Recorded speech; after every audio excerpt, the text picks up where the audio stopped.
السلام علیکم ورحمۃ اللہ وبرکاتہ۔ الحمدللہ وحدہ والصلاة والسلام علی من لا نبی بعد اما بعد۔ آج کا موضوع ہے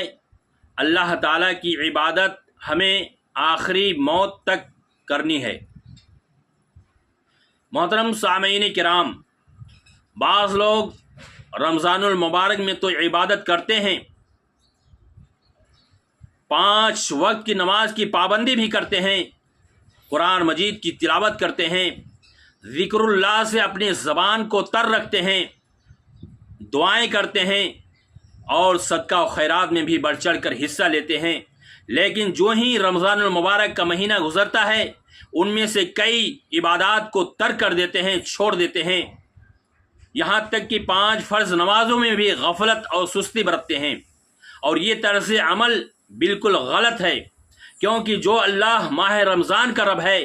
وہی اللہ شوال اور سال کے دیگر مہینوں کا بھی رب ہے، اور جس اللہ تعالیٰ نے رمضان المبارک کی عبادت کرنے کا ہمیں حکم دیا ہے، اسی اللہ نے ہمیں یہ بھی حکم دیا ہے کہ ہم موت کے آنے تک اس کی عبادت کرتے رہیں۔ اللہ سبحانہ وتعالیٰ نے سورہ حجر کے اندر ارشاد فرماتا ہے، فَسَبِّحْ بِحَمْدِ رَبِّكَ وَقُم مِّنَ السَّاجِدِينَ وَاعْبُدْ رَبَّكَ حَتَّى يَأْتِيَكَ الْيَقِينُ۔ سورہ حجر آیت نمبر 98-99۔ اللہ رب العالمین نے فرمایا، فَسَبِّحْ بِحَمْدِ رَبِّكَ وَقُم مِّنَ السَّاجِدِينَ، بس آپ اپنے رب کی تعریف کے ساتھ تسبیح بیان کرتے رہیے اور اس کے حضور سجدہ کرتے رہیے،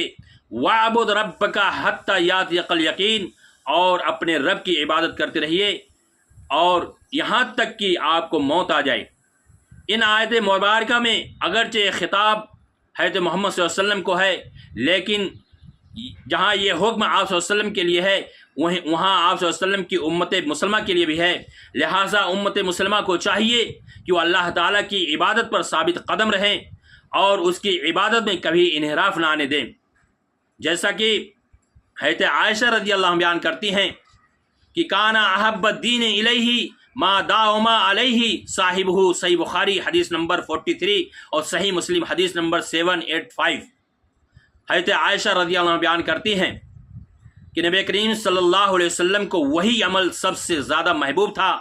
جس پر عمل کرنے والا ہمیشگی کرے، یعنی کبھی اس میں انقطاع نہ آنے دے، یعنی کبھی اس عمل کو نہ چھوڑے، یعنی اس عمل پر ہمیشگی کرے، ہمیشہ اللہ تعالیٰ کی عبادت کرے۔ ایسے عمل کو اللہ کے رسول صلی اللہ علیہ وسلم پسند کرتے تھے۔ میرے بھائیو دوستو، اس آیت کریمہ سے، اس حدیث سے معلوم ہوا کہ ہمیں چاہیے کہ ہم رمضان المبارک میں جس طرح سے عبادت کرتے رہے اسی طرح سے رمضان المبارک کے بعد بھی ہم اللہ کی عبادت کرتے رہیں، کیونکہ وہی عبادت اللہ کے رسول صلی اللہ علیہ وسلم کو محبوب ہے، جس پر عمل کرنے والا جس